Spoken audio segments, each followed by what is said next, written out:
3 நண்பர்கள் காலேஜ் முடிச்சுட்டு தொழில் தான் ஆரம்பிக்கணும் அப்படின்னு சொல்லி ஒரு முடிவோடு இருந்தப்போ என்ன தொழில் பண்ணலாம் அப்படின்ற ஒரு ஐடியாவே இல்லாம இருந்தாங்க. ஆனா அவங்க நம்ம தொழில் தான் பண்றோம் அப்படின்ற ஒரு குறிக்கோளோட மட்டும் இருந்தாங்க. அப்படி அவங்க ஆரம்பிச்ச நிறுவனத்தோட மதிப்பு இன்னைக்கு 20,000 கோடி. இந்த 3 நண்பர்கள் இந்தியன் டாக்ஸி ஈகோ சிஸ்டமே மாத்தி போட்டிருக்காங்க. டாக்ஸின்னு சொன்னாலே ஒண்ணு ஆட்டோவா இருக்கும் இல்லைன்னா காரா இருக்கும். பைக் டாக்ஸியை பத்தி யாருமே நினைச்சு கூட பார்க்கல. அப்பதான் இவங்க கொஞ்சம் வித்தியாசமா யோசிச்சு எல்லாருனாலையும் ஆட்டோலயோ இல்ல கேப்லயோ போற அளவுக்கு வசதி இருக்காது, அவங்களுக்கு ஏத்த மாதிரி நம்ம பைக் டாக்ஸியை உருவாக்கலாம் அப்படின்னு சொல்லி நினைச்சாங்க.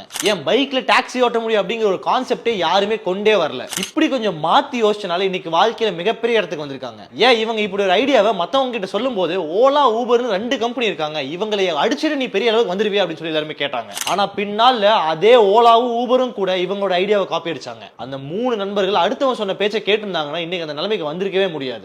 நீங்க உங்க ஃப்ரெண்டோட ஒன்னா சேர்ந்து தொழில் பண்ணலாம் அப்படின்னு சொல்லி யோசிச்சுட்டு இருந்தீங்கன்னா யாரு பேச்சையும் கேட்காம ஆரம்பிங்க. ஆல்சோ தொழில் பண்ணலாம்னு சொல்லிட்டு இருக்க அந்த ஃப்ரெண்டுக்கு இந்த வீடியோ ஷேர் பண்ணி விடுங்க. இதே மாதிரி நிறைய யூஸ்ஃபுல்லான வீடியோஸ் பார்க்கறதுக்கு மறக்காம ஃபாலோ பண்ணிடுங்க.